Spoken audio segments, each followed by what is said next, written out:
가을이가 여는 독서 클럽을 시작해보겠습니다. 혼모노, 그리고 수학자.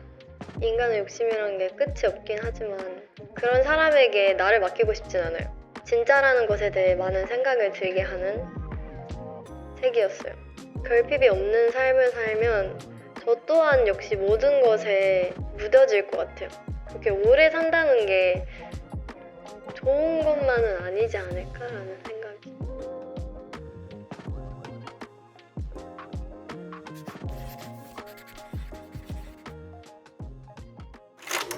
인류는 질병과 사고, 노화를 거의 극복한 사회에 살고 있으며 인공지능 썬더헤드가 세상을 안정적으로 관리한다. 하지만 인공지능 썬더헤드는 인간의 죽음에 관해서는 절대 권장하지 않는다. 그로 인해 더 이상 자연적인 죽음이 존재하지 않는 대신 인구 과잉을 막기 위해 수학자라 불리는 집단이 합법적으로 사람을 죽이는 역할을 맡는다. 어느 날 평범한 청소년 스트라 테라노바와 로온 데이미스는 수학자 패러데이의 눈에 띄어 그의 수습생이 된다. 두 사람은 수학자의 규율과 철학을 배우며 죽음을 집행하는 역할이 단순한 처형이 아니라 무거운 책임을 요구하는 일임을 깨닫는다. 편습 과정에서 시트라 로어는 수학자들 사이에 서로 다른 가치관이 존재한다는 사실을 알게 된다. 일부 수학자는 죽음을 최소화하고 존엄을 지키려 하지만 다른 일부는 규칙을 느슨하게 해석하거나 살인을 즐기듯 행한다. 특히 수학자 고너드는 잔혹하고 충동적인 방식으로 수학을 집행하며 수학자 사회의 갈등을 심화시킨다. 수습생들은 혹독한 시험과 평가를 거치며 수학자가 될 수 있는데 패러데이의 두 수습생은 결국 한 사람만 정식 수학자가 될 수 있다는 사실을 알게 된다. 그러나 모종의 사건으로 최종 시험에서는 승자가 패자를 직접 수학해야 한다는 규칙이 주어진다. 패러데이 수학자 시트라, 로원 두 수습생은 모두 이 규칙을 받아들이지 못하고 갈등한다. 저는 사실 SF를 그렇게 좋아하진 않아요. 영화도 SF 장르를 본 적이 거의 없을 정도로 좋아하진 않는데 이 책을 SNS에서 추천을 받았나? 그러니까 제가 받은 건 아니지만 누군가가 추천을 하는 것을 보고서 관심이 생겨서 이렇게 보게 됐고 제가 주변에 이 책을 영업을 굉장히 많이 했어요. 그래서 설명을 해야 되는데 수학자라고 말하면 다들 그 공부하는 매스 수학자라고 생각을 하더라고요. 근데 이거는 딱 책 표지에 이렇게 있으니까 사람의 목숨을 앗아가는 수학자구나라고 바로 생각할 수 있는 그런 강렬한 표지고요. 이 수학자들에게는 낫이랑 로브가 이제 상징이라고 또 안에 나오기 때문에 이 표지를 너무 잘 그리신 것 같아요. 이 책은 보시다시피 굉장히 길고 무겁고 도전하기 쉽지 않은 책이라고 생각해요. 하지만 장편의 매력은 이 초반에 주인공들 이름 외우고 좀 상황을 설명하는 그런 구간을 지나고 나면 정말 끝이 없는 반전과 나에게 충격을 선사하는 장면들이 많이 나옵니다. 일단 수학자 시리즈는 3권이 있어요. 일단은 수학자에 대해서만 리뷰를 해볼게요. 자, 읽어보신 분? 와, 진짜 이 책 제가 그때 추천하고 나서 굉장히 두꺼워서 읽지 못하셨으리라 생각했는데 저는 책을 작년에는 많이 못 읽어서 수학자가 저는 제일 재밌었어요. 소재 자체가 되게 흥미롭잖아요. 강렬해가지고 이 낯들고 있고 근데 그 진짜 재밌어서 나는 사람들이 봤으면 좋겠어. 나중에 이렇게 추천해주는 거 한번 하면 좋겠다. 너무 좋죠.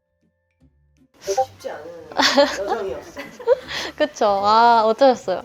이게 벽돌책에 비해서 진짜 빨리 읽을 수 있는 이거 흡입력이 장난 아니죠. 벽돌책은 사실 저도 어려워요. 몇 달에 걸쳐서 읽는 편이거든요, 저도. 근데 얘는 내용은 되게 어렵단 말이에요. 생각을 많이 하게 되는데 문장 자체가 어렵진 않아요. 하지만 쉽게 읽었으나 다시 돌아가서 생각을 해야 하는 그런 책입니다. 요즘 자꾸 AI 얘기하고 먼 미래가 아니라 근미래인 것 같아요. 티치는 주제 자체가 너무 좋았다고 생각을 해요. 이제 먼 미래에 사람이 죽지 않는 시대가 오고 또 그것을 조절하기 위하여 수학자라는 직업이 생긴 내용이다 보니까 그것만으로도 약간 박수를 치게 되면서 어떻게 이 생각을 하셨을까라는 생각이 들고 또 죽음이라는 것을 어떻게 생각하는지 내가 이것이 직업이기 때문에 나는 그냥 내가 할 일을 하는 거다. 전혀 존중이 없는 사람과 존중이 있는 사람. 약간 그 두 부류의 대립이 제일 큰 관점인 것 같아서 조금 생각을 좀 많이 하게 되는 책인 것 같긴 해요. 로언과 시트라가 패러데이 밑에서 수습생을 하면서 사람을 죽이는 방법을 배우게 돼요. 뭐 어떤 무술을 배운다던가 칼을 쓰는 법을 배우고 또 독에 대해서 공부를 하고 패러데이가 또 어떻게 수습을 하는지 옆에서 지켜보면서 아, 죽음이라는 건 가볍지 않은 거구나 라는 것을 이 둘의 수습생이 배우게 되거든요. 하지만 이제 시트라와 로언이 다른 수학자에게 가게 되면서 로언은 잔혹한 살인 방법을 그때부터 배우기 시작해요. 또 시트라는 퀴리라는 수학자 밑에서 이 고귀한 생명을 어떻게 최소한의 고통으로 앗아갈 수 있는지 그래서 이 양가적인 굉장히 다른 삶을 살게 되는 그 두 수습생을 보면서 안타까워하기도 하고 많은 감정이 들었죠. 가장 기억에 남는 장면? 이거 스포주의. 스포주의들입니다. 일단 첫 번째는 고너드가 패러데이와 퀴리의 정말 반대편에 서 있는 인물이랄까요? 그리고 수학자는 굉장히 고귀한 존재다. 내가 너를 수학하는 건 너가 감사해야 되는 일이다. 죽음이라는 거를 굉장히 가볍게 생각하는 인물이에요. 비행기를 타러 가는데 사람들이 엄청 많이 있을 거 아니에요. 그런데 거기에서 단체 살인을 하는 그렇게 단체를 겁에 질리게 하고 도망치는 자들을 먼저 수확하고 약간 이런 잔인한 장면이 좀 너무 충격적이어서 기억에 남았고 이 책을 읽으면서 다른 인물들은 다 이해가 가거든요, 사실. 근데 고너드만은 도대체 왜 그런 삶을 살고 그런 생각을 하는지 궁금해요. 좀 그 사람이 어떠한 이유로 이렇게 생각을 가지게 됐는지. 일을 즐기는데 그 일이 수학자라는 일이기 때문에 약해지는? 보통 수학자들은 정해진 건 없는데 수학자의 신념에 따라 좀 다른 것 같아요. 패러데이 수학자는 수학을 당하는 사람이 그래도 이해할 수 있게끔 패러데이가 설명해주고 기다려준단 말이에요. 아니면 몇 번의 환생을 거듭한 사람? 거기에는 또 되게 신기한 게 있어요. 사람이 나이를 먹으면 외형이 이제 늙어가잖아요. 그런데 다시 시술을 통해서 어린 모습으로 외관을 바꿀 수가 있어요. 2번 환생하고 3번 환생하고 이런 사람들이 있어서 그렇게 자주 환생한 사람들은 아무래도 이 삶을 살아온 세월이 길다 보니까 그런 사람들 위주로 수학을 했던 것 같아요. 있어서는 안 되는 직업 아니에요, 사실? 이 사람이 어떠한 권리로 나의 목숨을 빼앗는가. 하지만 더 이상 사람이 죽지 않는 세계에서 인구가 줄지 않은 채 살아가야 되는 걸까? 그리고 수학자가 되고 싶지 않은 사람이 많죠.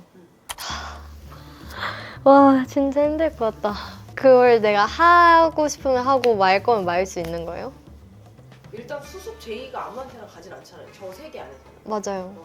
무조건 해야 되는. 와, 그럼 저 너무 시트라처럼 고통스러울 것 같아요. 전혀 누군가를 해치고 싶은 마음도 없고 난 오히려 살릴 수 있다면 살리고 싶은데 그런 역할이 내게 주어졌다는 게 좀 믿기 힘들 것 같고 그럼에도 할 것 같은 제 성격상 뭔가 맡은 바를 좀 열심히 하는 타입이라서 되게 못해 하면서도 해야 할 건 할 것 같아요. 그래서 시트라랑 좀 비슷한 면이 없지 않아 있네요. MBTI 추측해볼까요? 근데 여자애가 그런 느낌이에요. 딱 그 그리핀도르 느낌. 맞아. 되게 용맹하고 불이 못 참고 그래서 ENFP? 아니지, 불의를 그렇게 못 참으면은 조절이 안 되는 거잖아. ISTJ? 아니에요. 제가 ISTJ거든요. 비슷한 면이 있죠. 저는 이렇게 막 감정 조절을 못 하지 않아요. ENTJ. ENTJ. 오, ENTJ. 잘 맞는 것 같은데요. 그리고 이제 로원이 인프피 같은데. 맞아. 로원이 되게 맘상에 있고, 혼자서 되게 생각 많아. 시트라 별 생각 없는데. 인프피들이 그렇지 않아요. 인프피예요? 그러니까 인프피 여러분 상처받지 마시고 로원이 되게 멋있는 친구예요. 진짜로 스트라를 위해 본인의 목숨도 마다하지 않는 그런 굉장히 용감한 친구고요. 근데 인프피는 맞는 것 같아요. 이 제자 2명도 진짜 어려워했단 말이에요. 자기들이 왜 수학자가 되어야 하냐고. 근데 패러데이가 명언을 남겼단 말이에요. 너희가 그런 사람이기 때문에 내가 너희를 수학자로 뽑았다. 살인을 즐기는 사람이라면 전혀 수학자로 뽑지 않았을 거다. 거기서 엄청 그렇구나. 오히려 이렇게 사람의 생명이 얼마나 중요한지 아는 친구들이기 때문에 수학자로 선택을 했구나 라는 생각이 들더라고요. 그리고 약간 진짜 인간관계가 중요한 것 같아요. 주변에 어떤 사람을 두냐. 그런 말 많잖아요. 끼리끼리다. 그래서 저도 그게 맞다고 생각하거든요. 내가 좋은 사람이면 주변에 좋은 사람만 생길 거고 나쁜 사람 곁에 있으면 나도 그렇게 될 것이다. 제가 딱 그 생각을 했었어요. 이제 영업을 할 때 이 책을 읽으면서 이렇게 세계가 발달하고 많은 변화가 일어난 상태에서도 사랑이란 감정은 정말 고귀하고 대단하구나. 사랑하기 때문에 하는 행동이 굉장히 많아요. 로원이 시트라를 사랑하기 때문에 대신 죽어줄 수 있다고 생각하는 거나 시트라가 로원을 사랑하기 때문에 위험을 무릅쓰고 어떠한 일을 행동하는 거. 그걸 보면서 역시 어느 세대든지 이 감정이라는 게 굉장히 사람에게 영향을 많이 끼치는구나. 그것이 우리의 본질이구나를 느꼈어요.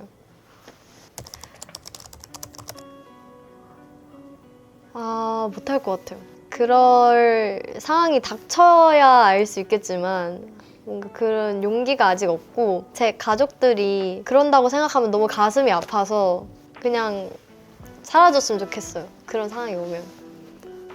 무슨 일이 있을 때 가족한테 힘을 좀 많이 이렇게 받는 편이 아니면 혼자 알아서 감정을 잘 추스리고 약간 이게 가벼운 사안들은 가족에게 힘을 많이 받는데 나조차도 무거울 때가 있잖아요. 그럴 때는 혼자서 정리를 많이 하는 편인 것 같아요. 그리고 그 상황 자체를 내가 바꿀 수 없고 이미 돌이킬 수 없는 일이라는 걸 인지를 하고 보내주는 역할을 해요. 그러니까 내가 운다고 달라지는 게 없잖아요, 사실. 내가 슬퍼한다고 나만 힘들고 달라지는 게 없으니까 그냥 다음 일이나 잘하지 아니면 뭐 어떻게 되겠지 약간 맞아요. 지나가는 일은 그냥 내버려 두는 것 같아요. 썬더헤드 수학자의 세계에 살면 어떨 것 같아요? 그렇게 오래 산다는 게 좋은 것만은 아니지 않을까라는 생각이. 이 썬더헤드 사회는 안정된 사회다 보니까 하루하루가 너무 똑같고 심지어 내 마음대로 죽을 수도 없어. 그래서 나는 좀 슬플 것 같아요. 되게 어려운 상황에 닥치기도 하면서 발전해가는 이런 사회가 좋은 것 같아요. 결핍이 없는 삶은 축복일까 아닐까? 아닐 것 같은데요. 결핍이 없는 삶을 살면 저 또한 역시 모든 것에 무뎌질 것 같아요.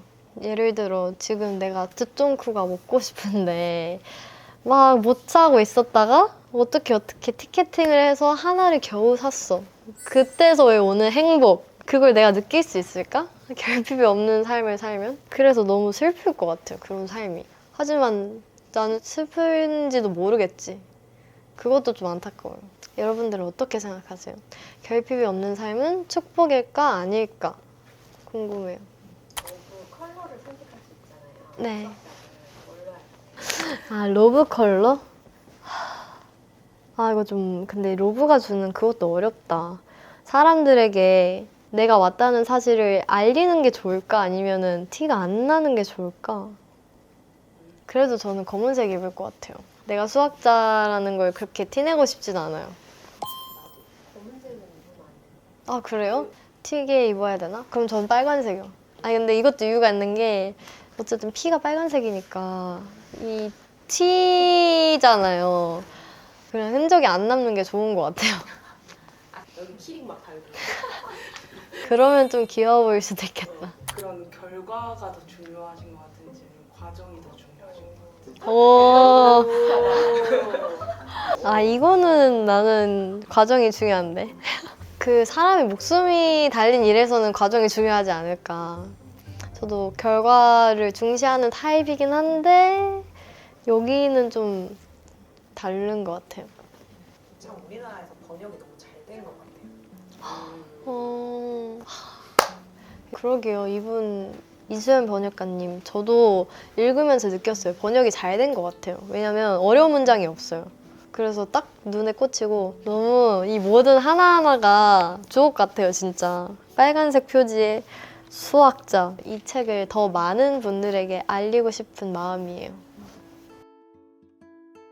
저는 수학자를 읽으면서 목숨을 대하는 태도, 이 윤리성에 대해서 많은 생각이 들었던 책이에요. 그래서 여러분들도 로언과 시트라의 관계, 또 패러데이 키리와 고너드의 관계, 이런 대립되는 상황을 보면서 어떤 공감을 하고 생각을 하셨는지 궁금해서 댓글로 남겨주시면 저도 재밌게 읽어보겠습니다.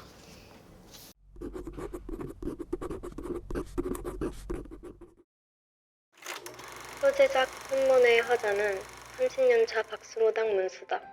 어느 날 문수는 자신이 오랫동안 신령으로 모셔온 장수 할멈이 더 이상 곁에 있지 않다는 사실을 깨닫는다.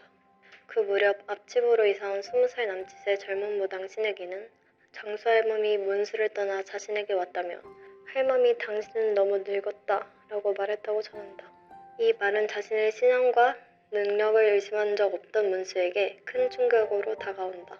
이후 문수는 신이 떠난 상태에서도 무당으로 살아가기 위해 진짜 무당인 척하며 점집을 유지한다. 그는 모형작들을 구하고 굿을 흉내내는 등 겉으로는 이전과 다름없는 모습을 보이지만 한편으로는 오늘의 운세처럼 가벼운 점술만큼은 끝까지 거부하며 스스로를 손무당과 구별하려 한다. 문수는 자신을 노골적으로 무시하고 조소하는 신에게를 미워하면서도 신에게의 집에서 들려오는 소란과 고함 소리에 신경을 쓰며 쉽게 외면하지 못한다. 작품은 문수가 신을 잃은 후에도 무당이라는 자리를 놓지 못한 채 살아가는 과정을 따라가며 진짜와 가짜의 경계가 점점 흐려지는 모습을 보여준다. 문수는 끝내 자신이 무엇을 잃었고 무엇을 붙잡고 있는지 명확히 판단하지 못한 채 무당으로서의 삶을 이어간다. 저는 이거를 베스트셀러 칸에서 처음 봤던 것 같아요. 또 박정민 배우님께서 추천하신 걸로 알고 있어서 그걸 듣고 더 궁금해졌던 그런 소설이에요. 이 책이 굉장히 두껍지만 사실 알고 보니 단편집으로 구성이 되어 있고요. 이렇게 목차가 나뉘어져 있습니다. 혹시 저 말고 읽어보신 분들도 있으세요? 오, 많아. 오, 굉장히 많군요. 역시 베스트셀러는 다르다. 다들 어떠셨어요, 이 책? 저는 일단 굉장히 오컬트 매니아로서 아, 이게 좀 스포일 수도 있지만 오컬트를 좋아하시는 분들은 이 챕터를 진짜 재미있게 읽을 수 있겠다라고 생각을 했어요. 오컬트 맞아요. 좀 그런 게 있죠. 다른 분들은 어떠셨어요? 약간 나는 단편이어가지고 편하게 읽기는 좋겠다. 아, 저도 그 얘기를 하고 싶었어요. 저는 사실 저번에 팔던 목록만 봐도 아시겠지만 장편을 좋아하는 편이에요. 근데 이 혼모노는 단편집이다 보니까 되게 쉽게 빨리빨리 읽히거든요. 그래서 좀 책이 어려우신 분들, 도전하고 싶으신 분들에게는 정말 좋은 책이겠다. 그리고 소재 자체가 무당에 관한 이야기라 되게 신선하면서도 그런 오싹함이 있는 그리고 또 혼모노가 저는 몰랐는데 검색해보니까 진짜라는 단어를 뜻하더라고요. 그래서 과연 미쳐서 그렇게 몰두하는 내가 진짠가 아니면 그 신내림을 받은 신내기가 진짠가 마지막에 그렇게 둘이서 이제 미친 듯이 그 굿을 하는 장면이 있는데 거기가 역시나 제일 인상이 깊었고 진짜라는 것에 대해 많은 생각을 들게 하는 책이었어요. 하지만 저는 장편 소설의 장점이 중후반이라 생각해요. 모든 소설은 초반이 조금 지루하고 그걸 견디고 참고 넘겨야 중후반에서 후루룩 더 반전이라든지 좀 감정의 깊이가 달라지기 때문에 이 중후반이 더 재밌다고 생각하는데 이건 아무래도 단편집이다 보니까 모든 챕터에서 그 초반 부분이 계속 나오는 느낌이에요. 사실 그런 어려운 책보다 쉬운 책을 선호하는 사람들이 더 많다고 생각을 해서 짧고 강렬한 책이 조금 더 사람들이 많이 찾을 것 같다는 생각을 했어요. 그래서 이 작가님이 어리신 걸로 알고 있는데 저희 세대가 사실 책보다는 영상을 보고 자라온 세대잖아요. 그래서 작가님께서 글을 쓰실 때 영상처럼 이렇게 그려지게끔 쓰셨다고 들어서 저도 같이 그런 느낌을 받았거든요. 그래서 아, 이렇게 좀 생각만으로도 머릿속에 그림이 그려지는구나 하면서 감탄을 했었어요. 아, 근데 이거 드라마나 영화로 나도 재밌겠다. 저는 그게 더 재밌을 것 같아요. 왜냐면 굿이라는 게 좀 이미지가 있으니까 센 게. 근데 내용 중에 문수가 신혜기를 걱정하는 게 살짝 있잖아요. 부모님의 강요로 인해 계속해서 굿을 하고 해야 되는 상황을 문수가 안타까워했던 것 같아서 약간 젊음에 대한 질투보다는 그 신에게 화가 났던 게 좀 컸지 않았을까? 본인을 버리고 간 신에게 좀 많은 그거 뭐라죠? 사랑을 줬는데 실망한 보답받지 못한. 네. 무조건 빨간색이죠. 무조건 이제 작두 타고 해야 되기 때문에 그 문수를 떠나갔던 것과 똑같이 보란 듯이 보여주는 거 아니었을까요? 내가 너를 왜 버렸겠니? 너가 그렇게 욕심 많고 그렇게 했던 걸 생각해라 하면서 일부러 더 알아차리라고? 신이, 나는 그것도 이상해요. 신이 어떻게 자기한테만 머물 거라 생각하지?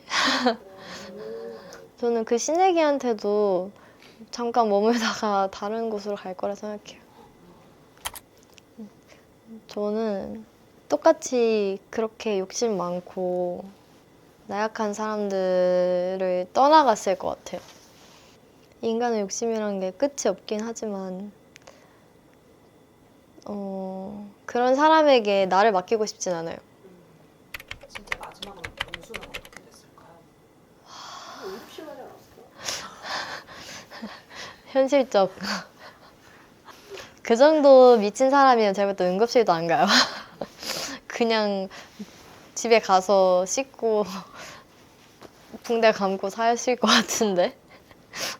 근데 그것도 신기했어요. 그 가짜 작두를 사고 막 그러면서 본인이 얼마나 초라해지는 그 감정을 느꼈겠어요. 하지만 꿋꿋이 또 마지막에 거기를 가서 끝까지 해내려고 하는 모습이 좀 안타까우면서 이 사람 진짜 미쳤다 생각하기도 했고. 아, 근데 집중을 한 다음에 내려서 몸 아파. 무슨 느낌인지 알 것 같아요. 왜냐면 무대도 집중해서 하는 무대랑 그냥 서는 무대랑 다르다고 생각해서 제가 콘서트를 하다 보면 똑같은 무대를 계속 반복해서 하잖아요. 그러면은 이제 막 몸이 좀 안 좋거나 집중력이 흐트러질 때는 그 무대가 끝나고 기억이 잘 안 난다 해야 되나?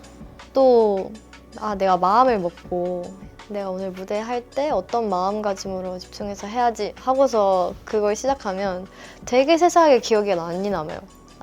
이 노래는 이래서 좋았고 이 노래는 이게 좋았고 약간 이런 포인트들이 계속 기억이 많이 남아서 실제로 초집중을 하면은 뭔가 그런 기운이 있다. 근데 저는 약간 집착이랑 염원이라 할까요? 집착이랑 염원은 좀 다른 것 같아요. 집착은 좀 내가 할 수 없는 것을 알면서도 계속 붙들고 있어야 되잖아요.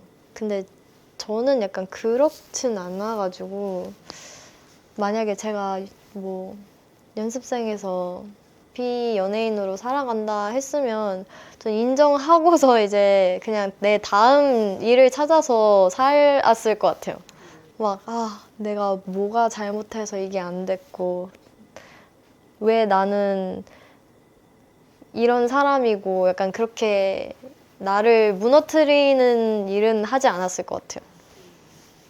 전 표지 중요하다고 생각해요. 이 모든 줄거리를 함축해서 딱 시각적으로 보여지게 만든 게 책 표지잖아요. 그래서 저는 표지도 좀 잘 보고 사는 것 같아요.